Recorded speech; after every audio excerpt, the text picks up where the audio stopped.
In a dramatic twist on Monday, Governor Siminalayi Fubara, through his lawyer, Yusuf Ali SAN, called for the withdrawal of the appeal against the 27 members of the Rivers State House of Assembly loyal to ex-governor Nyesom Wike. This withdrawal led to the Apex Court's decision to dismiss and award 2 million naira cost against the governor. However, the Rivers State government has downplayed Monday's ruling of the Supreme Court. In a statement issued in Port Harcourt, the state's Commissioner for Information and Communications, Joseph Johnson, said the withdrawal of the appeal was no victory for the pro-Wike lawmakers. Johnson said it became necessary to withdraw the appeal because the 2024 budget, which was the bone of contention, had been spent, and another budget for 2025 had been passed. It will be recalled that Governor Fubara filed the appeal at the Supreme Court to challenge a Court of Appeals decision, which mandated him to take the 2024 budget of the state before the pro-Wike lawmakers, led by Martin Amewule-led House of Assembly. Joining us now on the show is Sogbeye Eli, a lawyer and former chairman, Degema Local Government Area of Rivers State. He's joined by Dr. Austin Tam-George, former Commissioner of Information, Rivers State. Good morning to you both, and thank you very much for joining us on the morning show. Thanks for having me. Thank you. But I'll start with you because you're with us right here. Thank you. Thank you so much. Pleasure. Since you're with us here in the studio, I mean, it's just your assessment. Earlier this week, we had the opportunity to just have a review. We had Inibehe Ifyong, a lawyer, just talk about the case and bring us up to speed. There are a number of cases before different courts, jurisdictions in Nigeria, but in particular this one, and I'll still ask the same question, and this is for both actually, but I'll start with you in the studio, about this conversation around legitimacy of the current composition of the State House of Assembly, quorum, even though the governor is adamant that as long as the others have defected, only 4 are able to make decisions on important matters such as the budget. And then also, with this ruling, he withdrew before the ruling was made, what do you think about the fact that money was spent illegally based on what the court has said? Well, I don't think it's correct to say the money was spent illegally because it was appropriated, presented before the assembly. But the court ruled that it wasn't, that it shouldn't have presented it before. Yeah, but there was another court ruling in Port Harcourt that said the governor should deal with the assembly as constituted presently. But the bottom line is that, you deal with the assembly as it is presently constituted. And Oko-Jumbo is considered to be the authentic Speaker of the House. I know a lot of those folks, Amewule and his colleagues, because I was once in government. In fact, I appeared before a lot of them in 2016 when I was presented for clearance before the Assembly. Some of these guys, very brilliant guys, I'm actually surprised, that they let themselves, be misled into, the kind of legal limbo in which they've now found themselves. I believe that it was a very serious act of misjudgment on their part to have left the party that had no crisis at the time. So a lot of lawyers have pointed to the fact that the law is very clear concerning the fate of those who leave their parties. I think it also raises questions about, where loyalty, should lie. What's actually the location of loyalty once you get into public office? I believe that once you get into public office, your loyalty should be to the people. You should serve the people. And once you've been elected, and you've been sworn into office, you should just serve the people rather than pander to the whims and caprices of any political godfather. Now, incidentally, what has happened is that they no longer are considered members of the assembly, and the business of administration of the state must go on. And that's why the governor is now dealing with the assembly as presently constituted and headed by the Right Honorable Oko-Jumbo.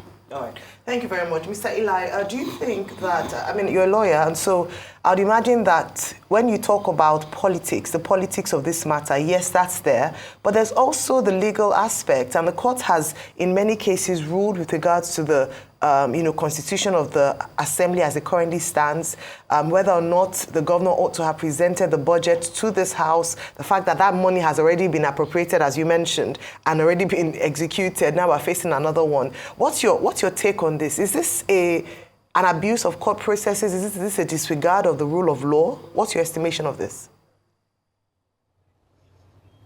Okay, Ayo, thanks for that wonderful question. Let me just say this for Francis. In the wake of the brouhaha in the House of Assembly on the 11th of December, a lot of things changed in terms of the dynamics of politics, but that's politics. The law is settled. In the matter that was withdrawn at the Supreme Court on Monday, people forget that matter arose from a suit filed by Mata Mehule, then sitting as Speaker on 29th of November 2023. He filed a matter for a federal court in Abuja before Justice James Omotosho, before the defection on December 11. People forget that. People also forget that following the president's intervention, the governor withdrew. Now, when the governor withdrew, what that means that he had no defense. There was no defense anymore. So what Justice Omotosho gave was a one-way judgment. Of course, the appeal court made that affirmation when the matter rose to the appeal court. So at the Supreme Court, what people expected was the only live issue left was about the budget. The other issues are still part of the relief sought, but part of other process that will come. Now, people also have forgotten that on the 13th day of December 2024, in suit number CA/ABJ/1303/2024, before the appeal court dismissed the ruling of Justice Abdul Malik Joyce of Federal Court, which relied heavily on the Omotosho's judgment and made the remarkable statement that the Federal Court lacks jurisdiction to question a state appropriation law. People have forgotten that. So if they're withdrawn the part of that appeal that has to do with the budget because it's overtaken by events, it's settled law. On the issue of whether or not the House of Assembly as President considered can sit, yes. Again, we'll pray the jurisdiction where the law is. We'll pray the jurisdiction where we have what they call stare decisis, meaning that courts of lower jurisdiction are bound by decisions of higher courts or superior courts. On the number of House of Assembly members that can sit, Section 102 is clear. But beyond Section 102, we have seen a decision by the Supreme Court of Nigeria, quorum Walter Onoge, who later became CJN. In the case of Plateau State House of Assembly, where 24 members are, by law, members of the House of Assembly in Plateau State. Now, 14, including the Speaker and Deputy Speaker, defected. The rest were allowed to sit. And the court ruled they can sit validly. They cannot do only one thing, which is impeachment of the governor, which is Dari at that time. So every court below the Supreme Court, including the Supreme Court, is bound by that decision until this day. So I don't say anything wrong with Oko-Jumbo and others who, like my colleague on the panel, Austin Tam-George, mentioned. They did not defect. They have no legal encumbrance. They can sit. And the business of the state must go on, to use the words of Austin Tam-George. People are thinking that because some people defected and now Midway said they are not defecting. That's not the issue. That issue I mentioned on December 13, that appeal court judgment is live and potent. Where that judgment of Justice Abdul Malik, who relied on Motor's judgment, was thrown aside. So by the time we get to the Supreme Court, you hear something else. Now, a court is bound by the pleadings that is before the court. What was before the Supreme Court, what was before the appeal court, what was before Justice Omotosho, and those issues do not go to defection. The issue of defection was not before Omotosho, it was not before the appeal court, it was not before the Supreme Court. So the issue of legitimacy still stands. It still stands. You understand? So people should try to separate these facts from their political emotions. When it comes to that point, the court will make a determination. And I'm aware that on the 17th of February or so, a suit filed by Victor Oko-Jumbo and others will come before a federal court in Port Harcourt, questioning the legitimacy of those who defected.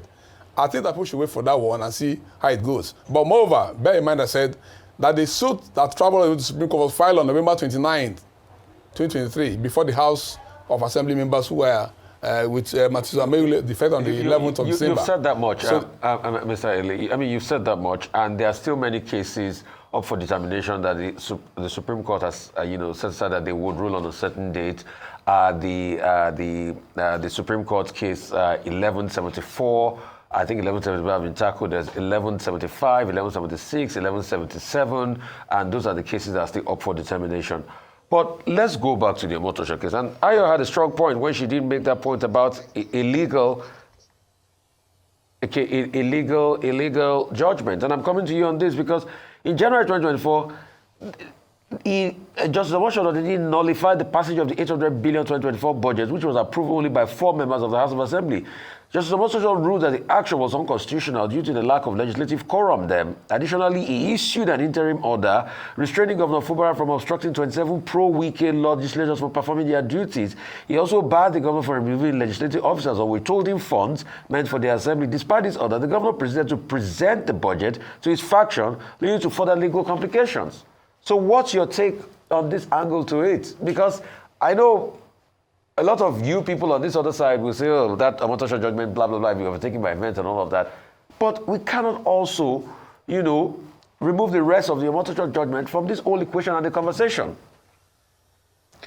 And going further, if he had presented a new budget, is it to, I'm talking to you, Mr. Shogwe Eli, is it still to his cabinet of 4 or 5 presented the new budget to, which is also in contravention from, judicial ethics and legislative ethics of reaching a quorum?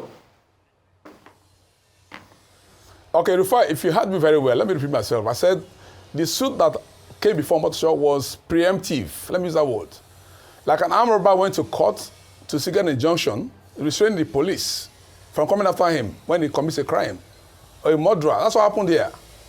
Somebody went to court on 29th of November before he defected on the 11th of December. Are you following me? And I'm saying that even that Omotosho judgment, another judge of the Federal Court in Abuja, Justice Joyce Abdul Malik, relied solely on it to restrain the governor from going ahead to deal with the House of Assembly led by Victor Oko-Jumbo. And I'm saying that the appeal court in Abuja has set that judgment aside on the 30th of December last year. So, see, a court operates based on the facts before the court. A court should not, even if a judge were to be available at the scene of a crime, and he knows what happened, he will not say anything until the facts are pleaded before him. So, whatever came before Omotosho, with respect to my lords, he dealt with the issues that came before him because, remember, the governor, in deference to the president, had withdrawn his counter affidavit. Of course, the speaker pro tempore at that time, Edson Ehie, who was also a defendant in that suit, had not filed anything before the governor withdrew in defense of the president. So the question we should be interrogating that is, why did odds, those who had this judgment now to rely on, not withdraw when they had a meeting in Abuja? The issue is that, look, legislative questions will be asked and answers will be given. So you want to say, did the appeal court contradict itself when one held that what Omotosho was right, and the other one in same Abuja said, no, Abdul Malik cannot rely on that judgment, and the Federal Court has no jurisdiction over state budgets, over state law? That's the canon of the law. So let's assume that Justice Omotosho gave his judgment based on what was before him, and no more. That's Justice Haman Baka judgment. That's the one you're talking about. The Haman Baka judgment, right? Hello, can you hear me? Sorry? That's the Baka judgment you're talking about. The reverse. I can hear you. That's the Baka judgment, the Justice Haman Baka judgment. Can you hear me? Yes. Okay. I can hear you. So that's the Baka judgment you are referring to, right? On the 13th of December 2024, the appeal court ruled in 1303. Yeah, that's the setting Baka aside judgment. judgment of Justice Abdul Malik Joyce. That's the Ahmed Yes. Baka judgment. That's the Ahmed Baka judgment you're talking about, right? Yes, and it's live and potent. Good. It's not Okay. set aside by the Supreme Court. Yes. Okay. You want to react to all of these things we've put up? Well, the point is very clear, Rufai. The point is that, we have just 3 legislators now in the Assembly. Is that the ideal situation? No. But as I said earlier, this... So the governor did pass this new 2024, 2025, spending bill, that's the budget, to another 3 again. Yes, and in this particular case, in this recent 2025 budget presentation matter, in fact, a judgment was given on the 20th of December 2024 by Justice Sika Apreko, actually directing the governor to deal with the current assembly and present the appropriation bill. That's the State High Court, right? Yes. The Rural State High Court. In Port Harcourt. But does it make any any legislative sense that it's just only 3 to 4 people? You deal with the reality that you got to contend with. These are the members as presently constituted. In fact, to go to an earlier point you made about, quorum and all that. As I said, I was presented for clearance to the assembly in 2016 as a commissioner nominee. Now, before I was even cleared, remember that, a judgment, at the tribunal had actually been given nullifying the elections of about 25 members of the assembly. This was in 2016. The governor then, Governor Nyesom Wike, actually presented the appropriation bill to 6 members of the assembly. I'm talking about 2016 now. Okay. So you deal with the reality. So you said Wike presented to 6 members, Fubara presented to 3. Vimba, you can take over. So, in all of this, discussions about 2027 have already begun. I see there are a number of endorsements that have started rolling in, endorsing Sim Fubara for a second term. But I want to understand your perspective of what the implications are of the fact that the majority of the state is not represented currently in any legislative office. Right? No, I don't know whether that's a that's a way. They're not coming to. No, you see when they're not coming to how are they represented? The governor when once you're sworn in as governor, you become the governor of everyone. So what's the purpose of having the State House of Assembly? Well, if if those who ought to be representing certain specific constituencies defect from a party, on which they were elected, and then they lose their seats as a consequence of their action, the governor, as the chief executive of the state, has got to conduct business of the administration. Now, if you look at the 2025 budget, he's budgeted for health, 97 billion naira. He's going to cover health, penetration across all the 23 local governments. He's not asking who is in the assembly or who is not in the assembly, because he's the governor of all. If you look at education, he's going to be, employing 3,000 teachers in 2025 according to the budget. Now, the point I'm making is that the Appropriation Act is already in operation now, and he's not, looking at who is represented in the assembly. He's covering the entire state as a matter of administration. So are you saying that separation of powers at the state level is useless? No, it's not. Since the governor is the governor of all, because the State House of Assembly exists for a reason. The State Assembly today, as we speak, is led by the Right Honorable Oko-Jumbo. They have their oversight responsibilities. They are working within the constraints of the moment. The fact is that one would have expected, the entire spectrum of members of the Assembly to be present to do their jobs. But as I said, they chose to be loyal to a political godfather, and the law is now against them. The government has to function. The business of administration has got to go on. So what the governor is doing is to make sure that, look, as far as the Appropriation Act is concerned, I've got to implement projects across the state without bothering who is in the assembly and who is not. As I just said to you, he's going to be recruiting 3,000 teachers. He's not going to be asking who is in the assembly to make any case for them. He's got to make sure the administration functions. That's his responsibility as governor. So it's almost like an emperor now. Okay, let's continue with you, Dr. Austin. Let me probe further with regards to this. Now, when you say that, the governor has oversight of everyone, so there's no need. Well, let's talk about scrutiny of the budget. Would there be fair scrutiny when the 4 members who are looking through the budget line items are loyal to the governor? What are they going to scrutinize there? Because the purpose of having a diverse, rich State House of Assembly is to be able to hold the governor to account. And if the only people there are people who are loyal to the governor, or 4 people who that he likes or they like him, then he might as well just run as he likes. Do you think that the budget was properly scrutinized before it was passed? In administration, you just have to be realistic. The point is that when the appropriation bill was presented before the Oko-Jumbo-led assembly, all the heads of the ministries, agencies, and departments appeared before this assembly to justify their sections of the budget, Which was an academic exercise. No, well, they will argue that a great deal of debate happened, justifying line by line their submissions. Yes. Look, the fact is you've got to deal with the reality on the ground. I would have wished that William and his colleagues, didn't defect. As I said, once you have been elected, your loyalty should be to the people. You're absolutely correct. I would have really expected that these guys were going to make sure they represented their constituencies and be loyal to the people of Rivers State. But they chose a completely different political loyalty location by saying that, look, whatever has happened, we are going to be loyal to just one individual, the Minister of the FCT, Nyesom Wike, and they have now found themselves in this situation. Now, the point is, the state ultimately is bigger than each and all of these actors. And so the governor has got to do the administration. He's got to make sure he delivers service to the people. And that's exactly, is it an ideal situation? No. But the reality is that these fellows abdicated. They totally abandoned their responsibilities. They completely shifted their loyalty from the people to a certain individual. So one excuses another illegality. No. The legality now is that Oko-Jumbo and his colleagues are the authentic members of the assembly. You've got to deal with them.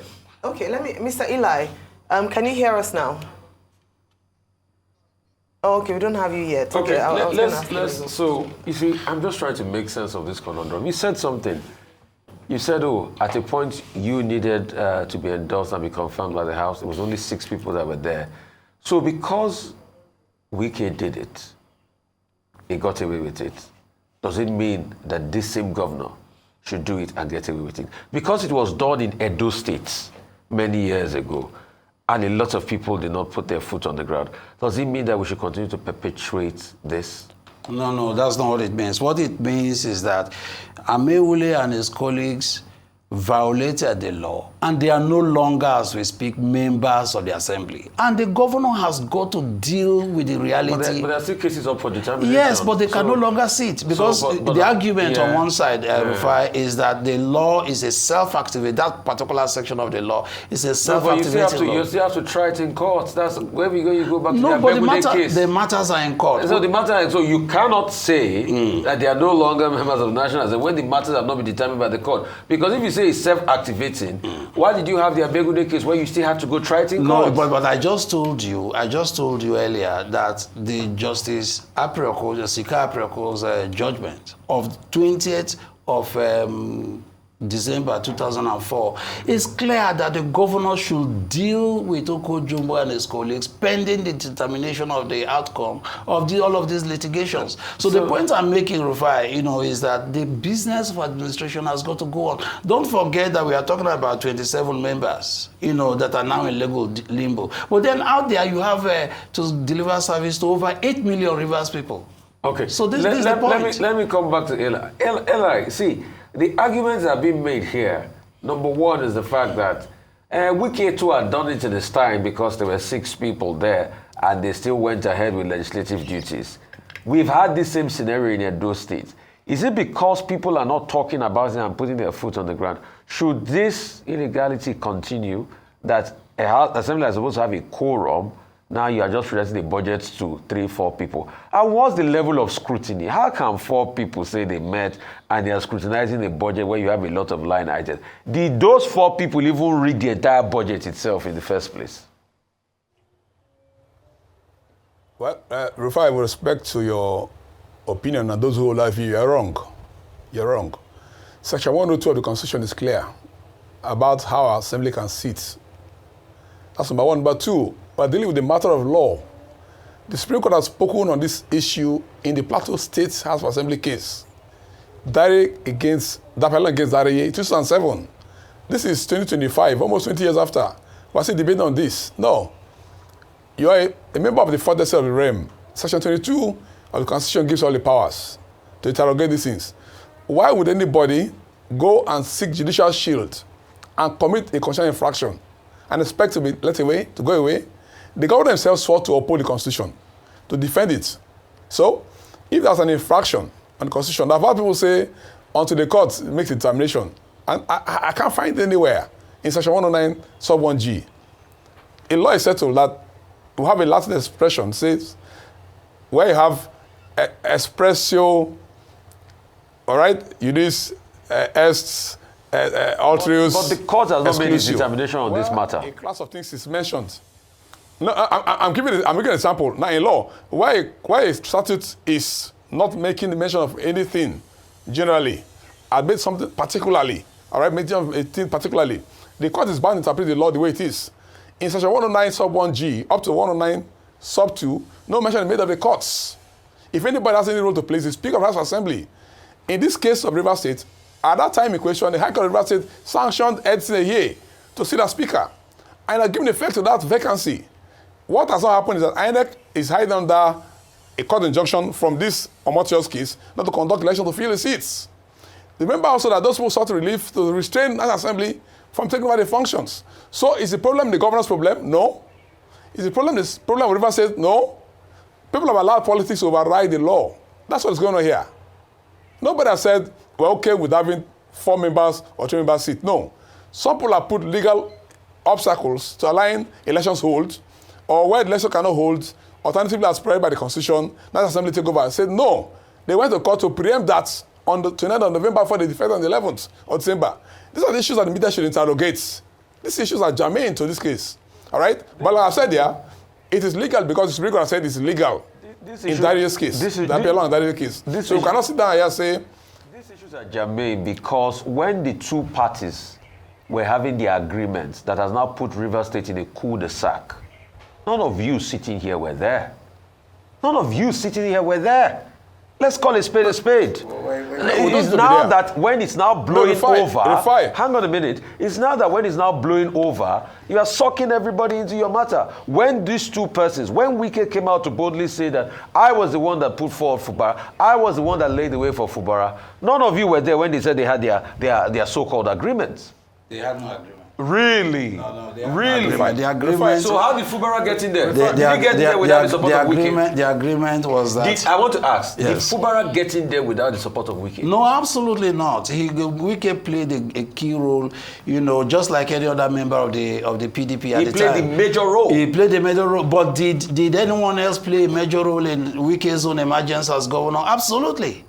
The point, I keep making, Rufai, is that people may support you, but as soon as you take the oath of office and you take the oath of allegiance, your loyalty goes automatically, or should go, to the people. And that's the point. Now, the point here, Rufai, I need to emphasize is that on assumption of office, Governor Fubara has said, look, from this moment onwards, as far as I remain governor, the resources of Rivers State must be used for the development and,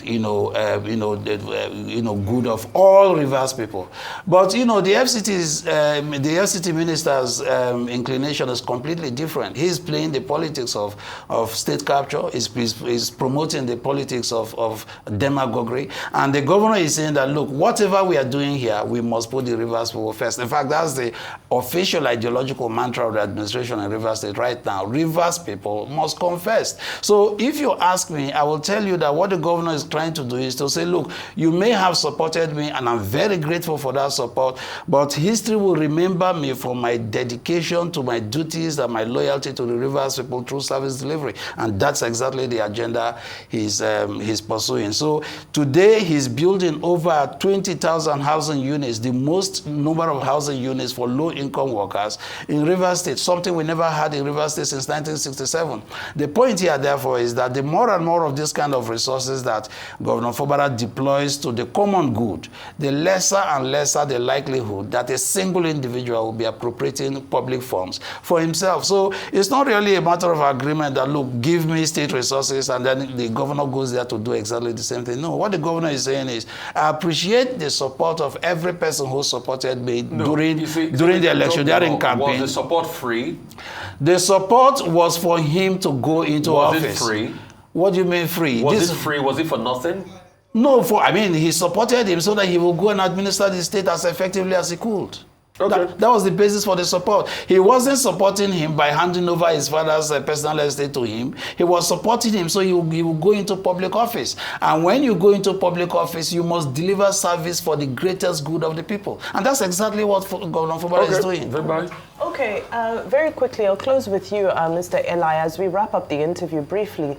They often say justice delayed is justice denied. In this case, it seems to be true. I'd just like your parting words on this. Justice delayed is justice denied. Is that what is playing out here, in your opinion?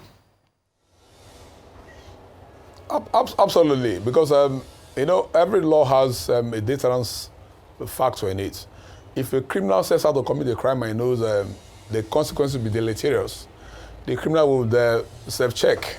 What I've seen is people have found lacuna in civil trials, civil cases, and are doing all sorts of things.